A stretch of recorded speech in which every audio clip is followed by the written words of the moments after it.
At the heart of England's capital stands the Tower of London, a symbol of power for nearly 1,000 years. Throughout its history, the tower has been the castle of kings, a fortress, a stronghold for royal treasure. It has been the site of intrigues and mysteries, of tortures and executions. The tower walls have many stories to tell.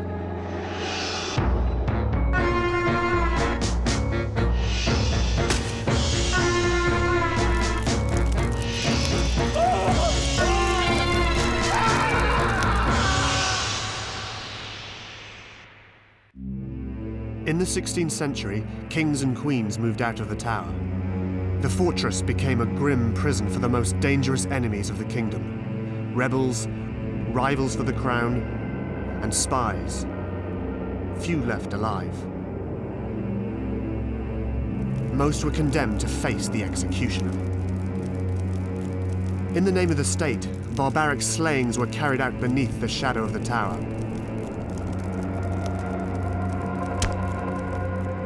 Common criminals were hanged, but these were not quick kills. Instead of dropping from a height sufficient to instantly break their neck, criminals were hauled into the air. The rope tightened slowly, causing the victim's tongue to swell and turn purple. Their eyes popped from their skulls. The condemned twisted and kicked as they slowly choked to death. Despite the horror of hanging, beheading was not that much better. Beheading was considered a privilege, an honorable form of execution reserved for nobles and gentlemen. As if having a head chopped off in a pulpy, bloody mess was not enough, the victim also took part in a gruesome and humiliating custom. The condemned was expected to give the executioner a tip to convince him to do a quick, tidy job. Despite the gratuity, records show that 3, 4, even 5 strokes were not uncommon before the head was finally removed from the body. How long the victim was conscious during the ordeal was not known. The executioner's axe was a heavy, cumbersome weapon. It often produced a blow more like a meat cleaver than a surgical instrument. After the beheading, the executioner held the head up to the roaring crowd. The head was then stuck on a pole and taken to London Bridge. The heads were put up for the public to see as an advertisement to warn royal subjects about the price of treason. The heads were coated in tar so they would last longer. But eventually the birds picked at the flesh and eyes. Meanwhile, the headless bodies were wheeled into the tower grounds and buried without markers. The most grisly of all execution methods was live disembowelling.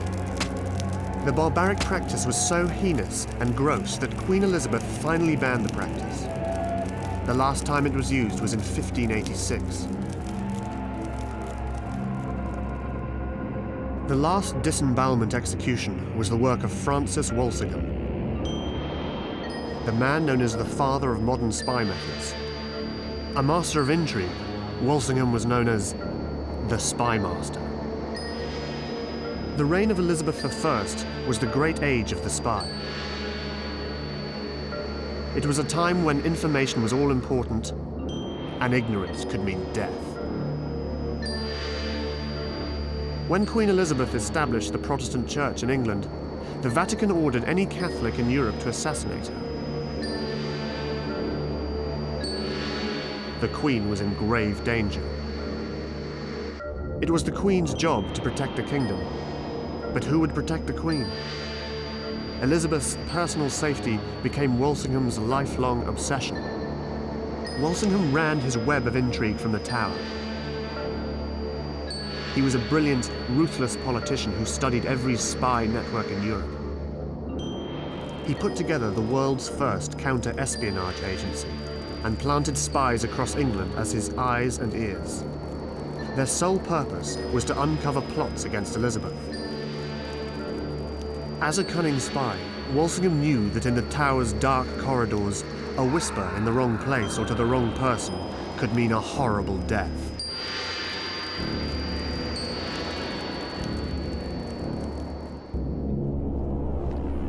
Protestant Elizabeth feared the return of Catholic rule led by her cousin Mary Stuart, Queen of Scotland.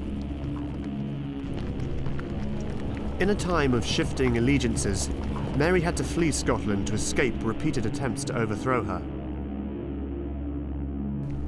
Mary had no way out and begged her cousin Elizabeth for sanctuary. But the sanctuary turned out to be captivity. When Mary entered England, she was arrested on suspicion of plotting against the crown. Mary was kept under house arrest and moved from place to place to keep her out of touch with her Catholic supporters.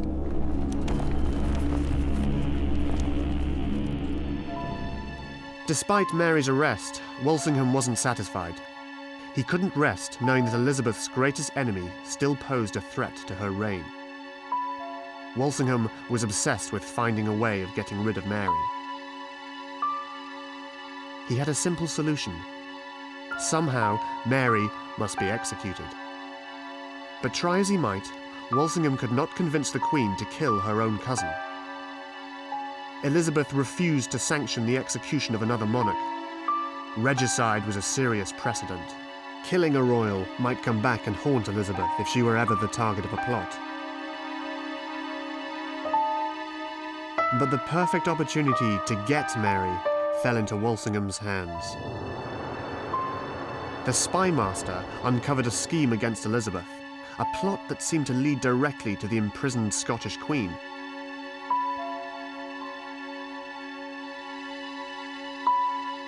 According to intercepted letters, the plan had been hatched by a Catholic partisan, Anthony Babington. He was a rich young man who adored Queen Mary. What Babington didn't know would end up killing him. Two of his trusted co-conspirators were actually Walsingham's agents. Nothing Babington did remained secret. Walsingham learned the plotters were smuggling letters back and forth to Mary, but some of the letters were in code.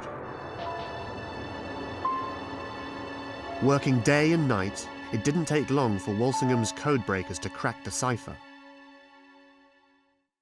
In his own hand, Babington wrote that he and 10 followers would free Mary from her internment, put her on the throne, and re-establish Catholicism in England. In addition, he planned to murder Queen Elizabeth. But the conspirators wanted Mary's approval before moving ahead. The letters were enough to have Babington and his men executed as traitors. And if Mary agreed to the plot, Walsingham would have enough proof to have her head as well. Walsingham let the intercepted letter continue on to Mary. When Mary read the letter, she had two choices. She could tell her cousin Elizabeth about the scheme, or she could go along with the plot to free her. Mary decided to side with Babington. The decision would cost her her life. As Walsingham waited to read Mary's reply, he closed the net around Babington and his men.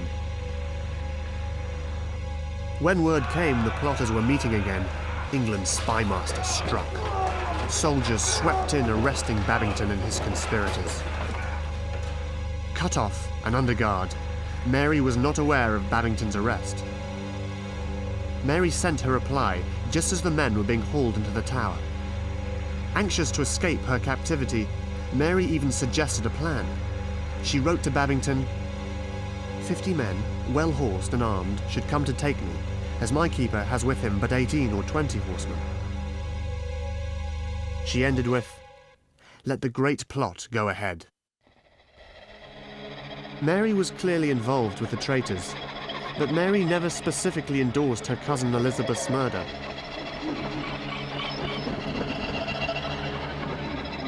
If he was going to convince Elizabeth to execute Mary, Walsingham needed irrefutable proof of her involvement. He decided to take matters into his own hands. Driven by his personal war against Mary, Walsingham operated like a professional spy and dropped all pretense of morality. He manufactured evidence. Walsingham forged a postscript to the letter, making it appear Mary had agreed to the murder as she was finishing the letter. Now, Walsingham could go to the Queen and ask for Mary's execution. When Elizabeth read Mary's letter, she was furious. She felt she had done everything possible to protect her scheming cousin, but the forged letter convinced her. Elizabeth could no longer avoid the problem. Walsingham would have his way. Mary would die. Meanwhile, Babington and his cohorts were convicted of treason and sentenced to death. In accordance with tradition, the Queen signed an order of execution which also prescribed the manner of execution. For a spy, there was no punishment heinous enough.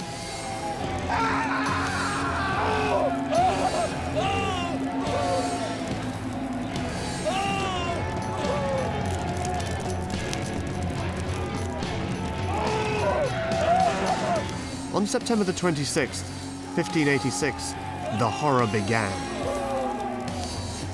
Babington and 6 of his companions were taken from the tower and brought to the executioner. One after another, they were hanged, but only until they were unconscious. Then they were cut down and revived. As the dazed victims watched in horror, they were disemboweled. Their intestines were thrown into a fire. The victims were kept alive long enough to watch the whole grisly spectacle.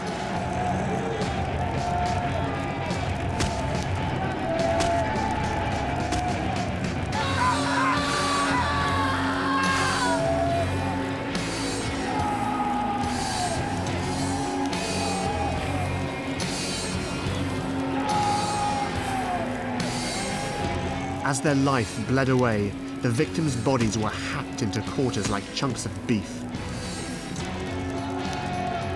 As each execution proceeded, the cruelty reached new heights. The remaining conspirators were forced to watch with horror as their friends were being butchered. They had a graphic preview of what was awaiting them.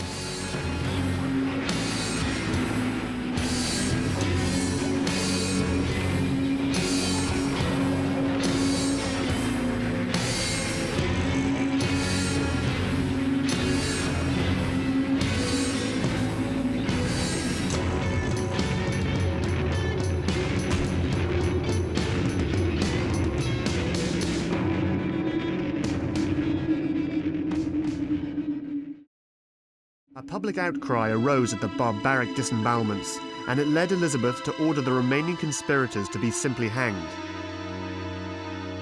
There was never to be another public dismemberment in England. Now it was Mary's turn. Mary was Queen of Scotland, and no court had ever tried the leader of another country.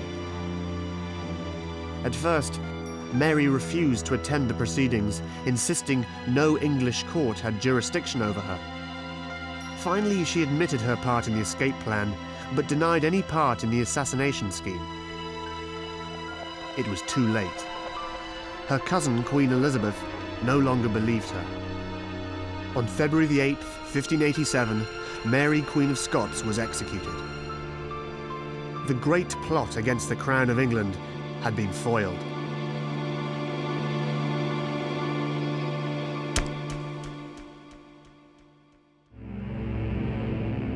The great spy master Walsingham had won the deadly game of cat and mouse. Walsingham was the father of modern spycraft. His ends justified the means at whatever the cost. A professional spy, Walsingham had a number of weapons in his armory: codes, disappearing inks, even murder.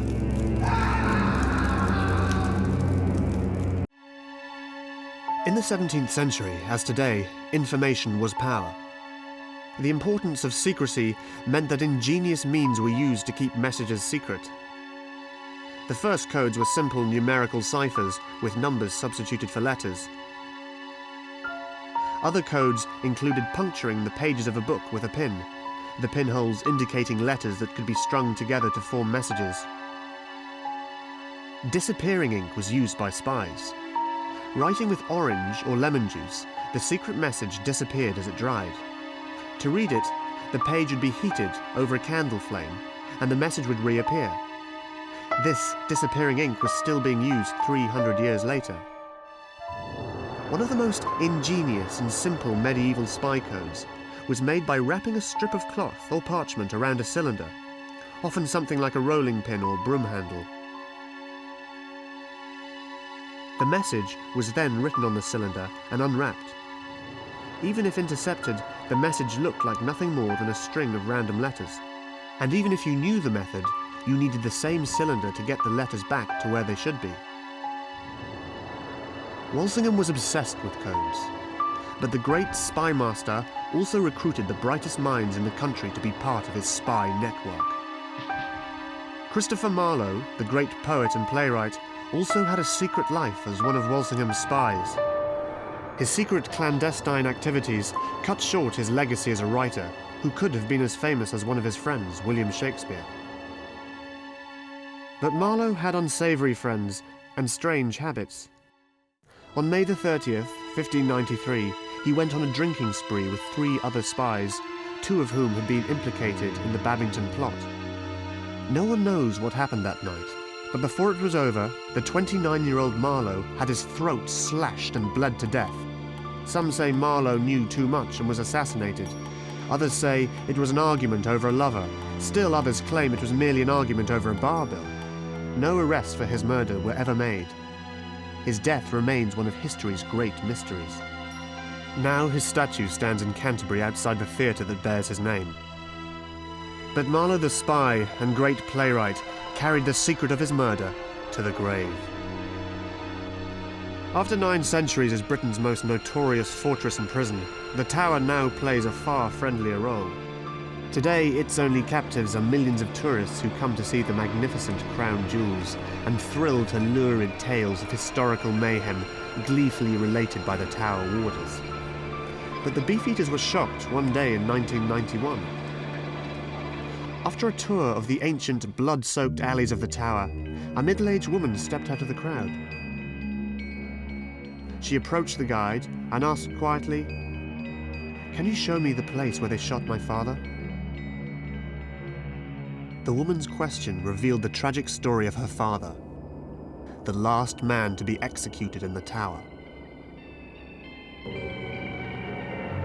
Her father was Joseph Jakobs, a German spy who was supposed to help guide enemy planes over England during World War II.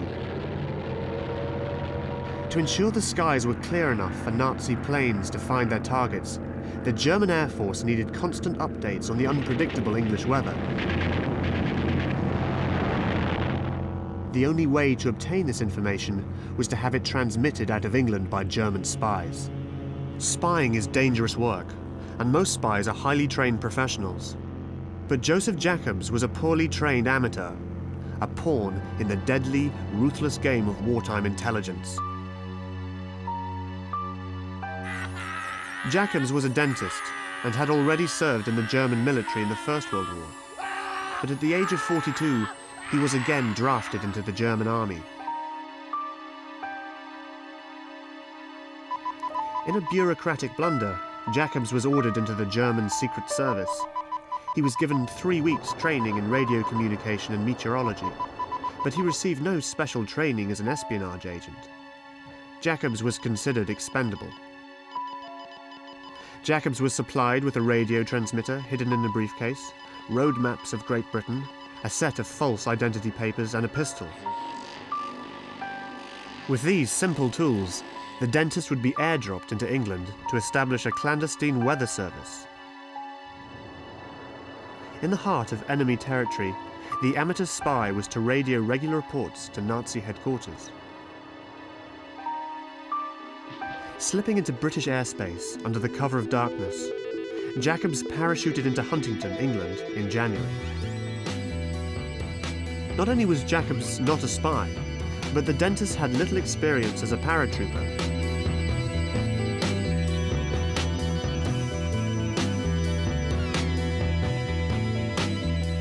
He landed in a farmer's field and shattered his ankle.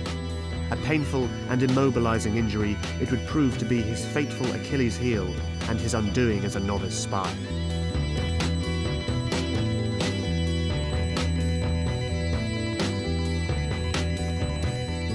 he tried to escape and painfully hobbled to the nearest outbuildings. Hungry and tormented by his injury, Jakobs surprised the farmer's wife. Terrified, she tried to raise an alarm.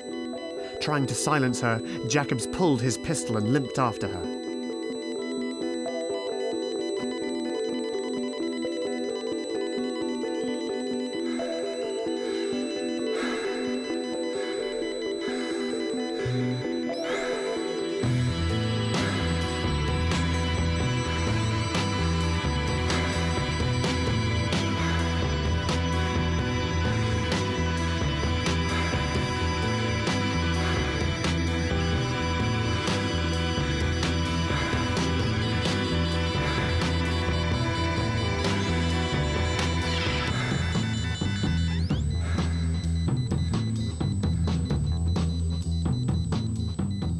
Hungry, in terrible pain, exhausted, Jakobs dragged himself back to his landing site.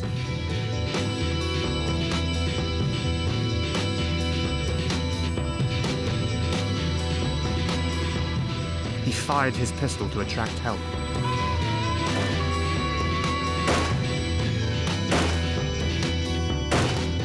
A farmer working nearby heard the shots and discovered the unlikely sight of a parachute spread across the middle of his field.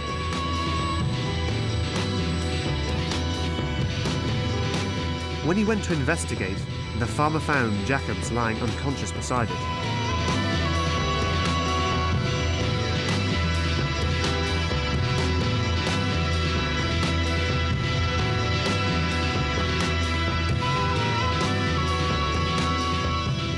Taken into custody by local police and army reservists, Jakobs denied that he was working for the Germans.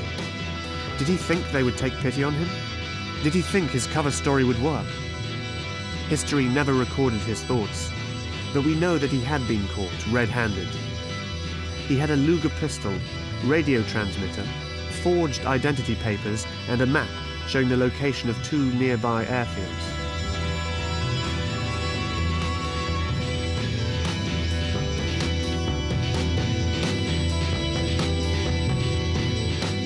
By now, Jakobs' injury was so bad that the reservists had to put him on a stretcher before driving Jakobs to London to await his fate.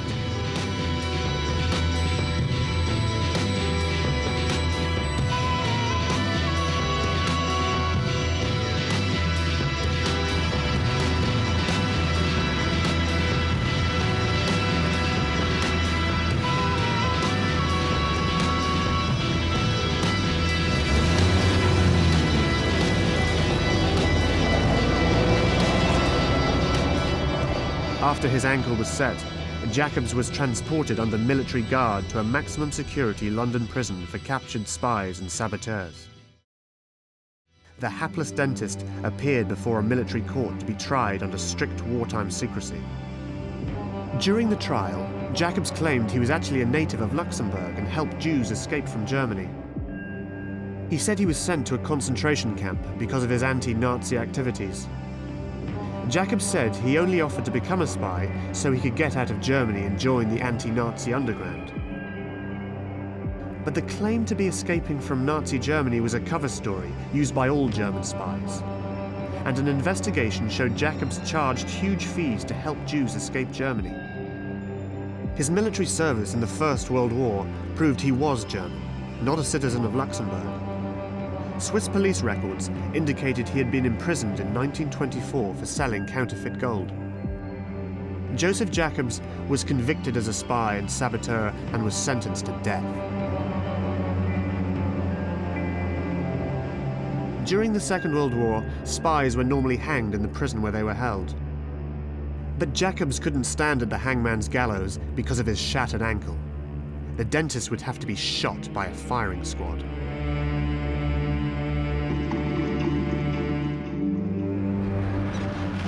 The agony of the incompetent spy was further prolonged when the arrangements for his execution had to be changed. Jakobs' prison did not have a military firing squad. The crippled prisoner had to be transported to the Tower of London, where soldiers on active duty could do the job. So the condemned German spy was moved to the ancient cells of the fortress to meet his fateful appointment with history. At 7 o'clock in the morning, on August the 15th, 1941, a truck carrying the crippled dentist spy wound through the tower's maze of alleyways. The truck stopped at an indoor rifle range on the outskirts of the tower's properties. As Jakobs was carried out, a guard pinned a small black target over his heart.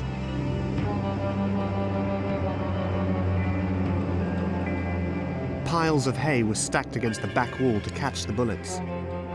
In front of the hay was a wooden chair.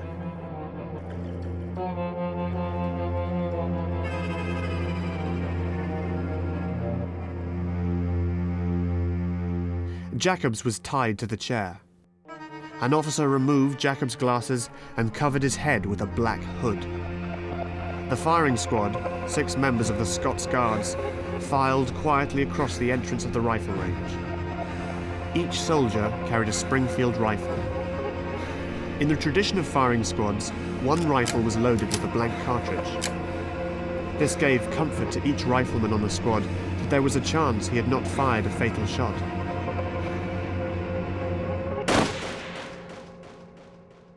At 7:12 a.m., August the 15th, 1941, the order of fire was given, and Joseph Jakobs was executed. The German dentist that became a spy entered the history books as the Tower of London's last victim. Like some implement of medieval torture, the bullet-riddled chair in which Joseph Jakobs met his fate still survives. Kept as an historical artifact, the chair remains safely in storage. It will stay hidden until it no longer haunts the descendants of Joseph Jakobs, the last victim in the long and tragic history of the Tower. Unlike the deadly justice meted out by the Tower for most spies, one clandestine agent who was a rebel and a traitor ended up being the toast of London. He was also the only American ever held in the Tower. Most spies wasted away in the Tower's dank cells waiting for execution. But one spy, the only American ever to be imprisoned in the fortress, lived the high life in prison. He carried on a romantic affair and became a London celebrity. 1780. The War of Independence was in full fury. Henry Laurens, a former president of the American Continental Congress, was on a secret and deadly mission. The journey was soon to end in disaster. Lawrence's boat dodged the British Navy on the way to Europe. His secret mission was to get aid for the American forces battling against Britain, but fate was to give him another place in history. Clinging to the North American coast as long as possible, Lawrence's tiny ship emerged from the protection of a fog bank to confront a massive British man-o'-war bearing down on it.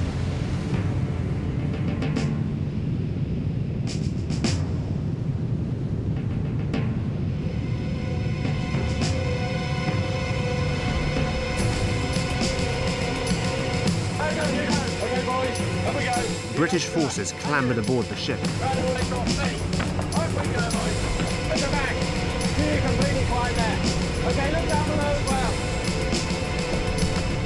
Before they could grab Lawrence, he threw his secret diplomatic pouch overboard.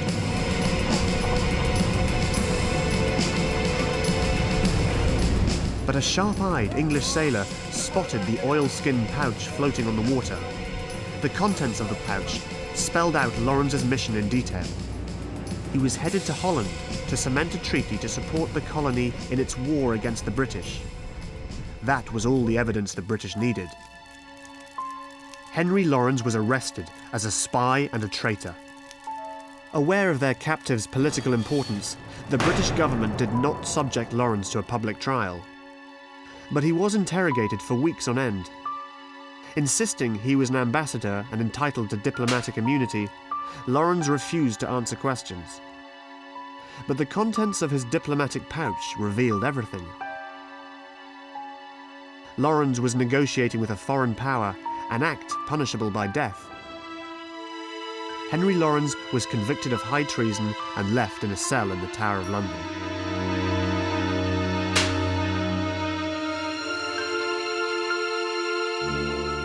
As added humiliation, Lawrence had to pay rent for his cell and find his own food, drink, bedding, coal and candles. He even had to pay his guards' wages.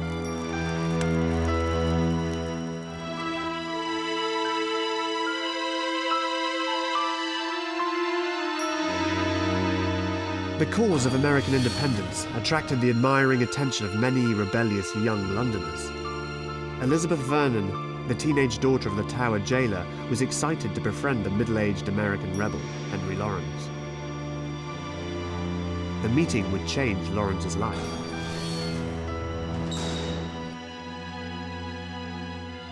Elizabeth sympathized with Lawrence's work for American freedom.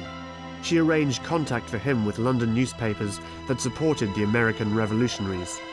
From his cell, Lawrence wrote a series of articles and letters furthering America's war effort. He needed a way to keep the letters from being destroyed by prison guards.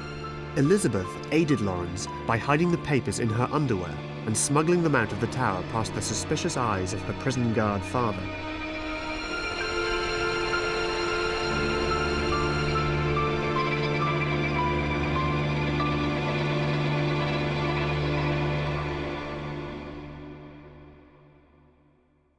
Swept up in the thrill of clandestine meetings and hushed conversations, the teenaged Elizabeth and the middle-aged revolutionary became involved in a passionate romance.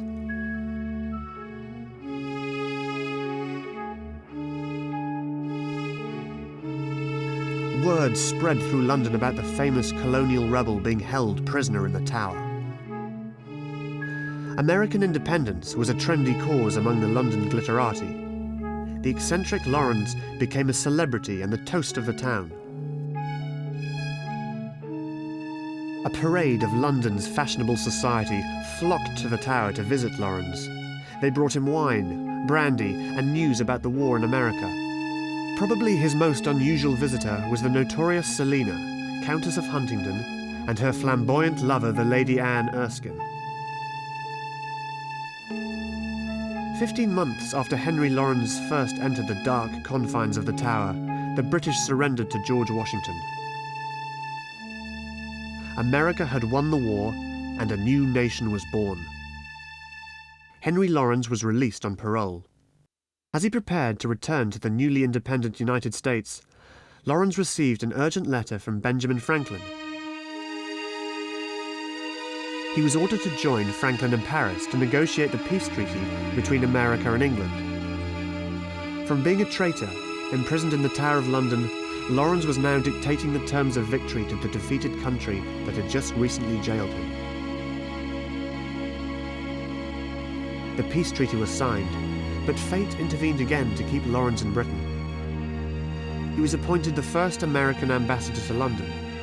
The former secret agent and traitor was now welcomed at the royal court. Jokingly known as Tower Lawrence, the new ambassador spent 18 months in London. He frequently visited his former prison at the Tower to see his love Elizabeth. When Lawrence returned to America in 1786, he left his beloved Elizabeth behind and rejoined his wife and children. But he never forgot his jail romance. When Lawrence died, 6 years later, he left Elizabeth a substantial legacy, proof he remembered her love and the extraordinary courage of a young woman who helped a convicted rebel fight for his country. A traitor like Henry Lawrence was too important for the Crown to execute. But in another case of high rank, the privilege of a British diplomat and nobleman was not enough to save him from the hangman's noose at the Tower of London. Sir Roger Casement was a man who led 3 lives. A respected diplomat who earned a knighthood, he became a spy and traitor to England. But his double life hid a deeper and more secret third life. A sex scandal that led to tragic disgrace and death. Casement was a consul with over 20 years' service in the British Foreign Office. With a flawless record and staunch morality, Casement had been selected to investigate reports of human rights abuses in the Belgian Congo and Peru. One of the most respected members of the Foreign Service, he was given the rare honour of a knighthood. In the end, he would become the first person in 300 years to be stripped of the title. As a native of Ireland, Casement was concerned with the welfare of Irish people. When he retired as a British diplomat, he devoted himself to the Irish cause. In the early 1900s, Britain was considering Irish Home Rule. Turmoil and violence shook Ireland.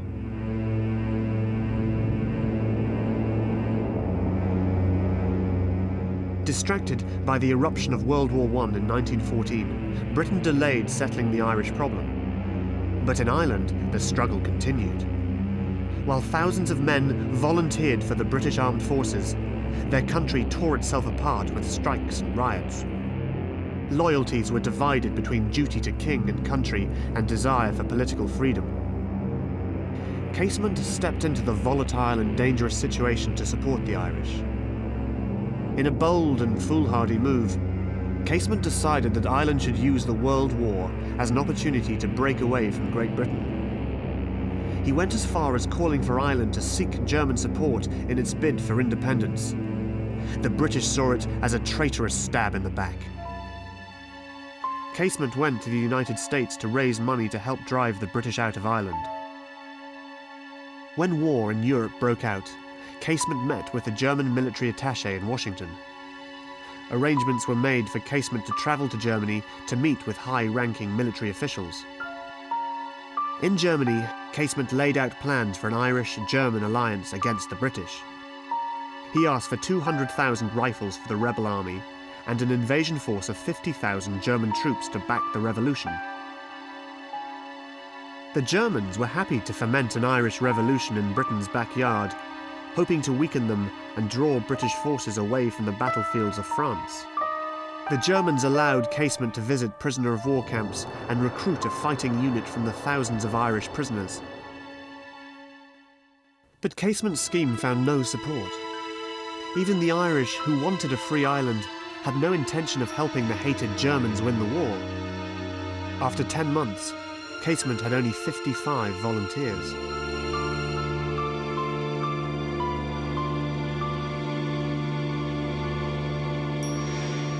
The Germans finally agreed to supply the Irish rebels with 20,000 obsolete rifles and 1 million rounds of ammunition. The plans were made. A freighter would carry the arms to Ireland by steamer. Casement would be taken by submarine to meet it. Revolutionaries in Ireland would start the uprising against British rule with a surprise attack on Easter Sunday. Roger Casement knew his revolution was doomed. The Irish could never hope to win independence without outside help. He had to get word to his comrades to stop the uprising planned for Easter Sunday, now less than 2 weeks away. Casement was desperate to stop the bloodbath that would surely happen. Time was running out. Good Friday, 1916, a German U-boat deposited the spy Roger Casement off the Irish coast. He had 2 days to stop the planned Irish uprising that he knew would end in disaster. And he was also waiting for a shipment of arms to the Irish rebels. But a fateful turn of events would tragically unravel Casement's grand plan for Irish independence. Unknown to Casement, the freighter carrying the arms had been intercepted. British intelligence was aware of the entire plot. 6 hours later, local police found Sir Roger Casement huddled against the cold April drizzle. Because of the war and political unrest, he was subjected to a routine search. Casement turned out to be a sloppy spy. He was carrying a ticket stub for a German train, the name of the ship delivering the weapons, and a cargo manifest for 20,000 rifles. He was arrested and charged with treason. Easter morning, 1916, dawned to find Casement locked in the Tower and Ireland in a state of siege. 1,000 rebels stormed Dublin's courts and main post office. The government declared martial law. The British military moved in. In the ensuing battles, 200 civilians and 130 British soldiers and police were killed. Sir Roger Casement, the honoured civil servant, was now the most hated man in Britain. When questioned by Scotland Yard, Casement denied he was a traitor. He declared that loyalty is a sentiment, not a law. In his mind, having no sentiment for Britain, his actions could not be criminal.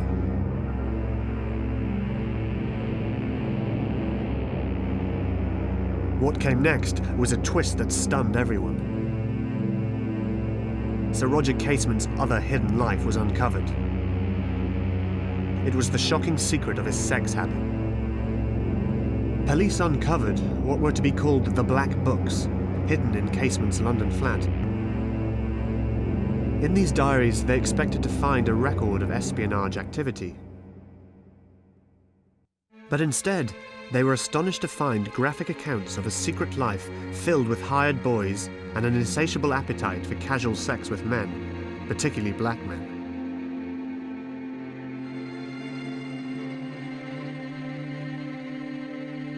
In the conservative morality of the time, the revelations were so abnormal they were considered a mental disease. Shocked at the Black Book's disclosure about the real Roger Casement, the government offered the diaries to Casement's defence lawyers. The evidence of espionage left no doubt of the verdict, but the diaries might allow a plea of insanity. It would be humiliating, but it could save Sir Roger from being executed for treason. Incredibly, Casement refused the offer. Somehow the seriousness of his situation never seemed to dawn on Roger Casement. Standing in the dock, he appeared unaffected by the guilty verdict or the death sentence.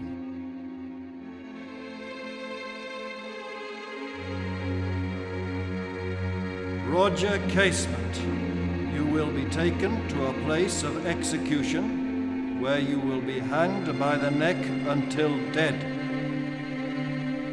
May God have mercy on your soul.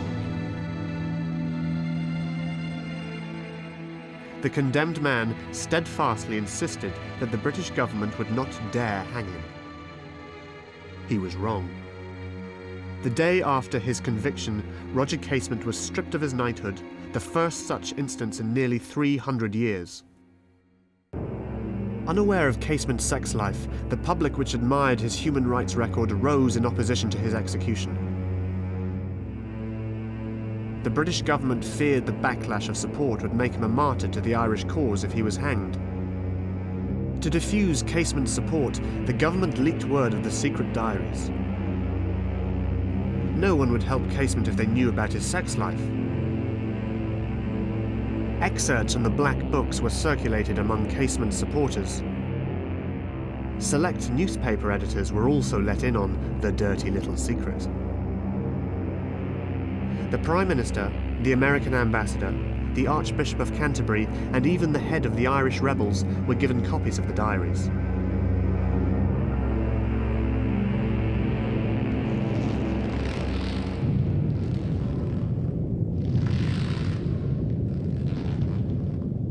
Within days, Casement's support withered away.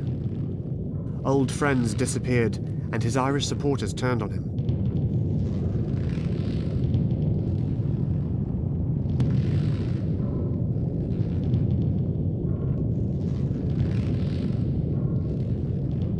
On August 3rd, 1916, the most famous conspirator of the disastrous Irish Easter uprising walked to the gallows. The priest who accompanied him later said, "Roger Casement ended his life with the dignity of a prince."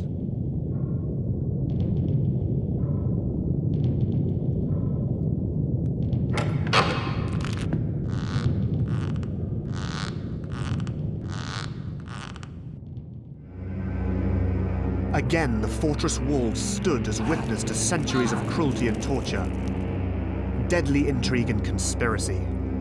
The stones have stood for 1,000 years, but if you listen carefully, you can hear the echoes of stories of heroes and villains, of men's folly and human wisdom. Tales from the Tower of London.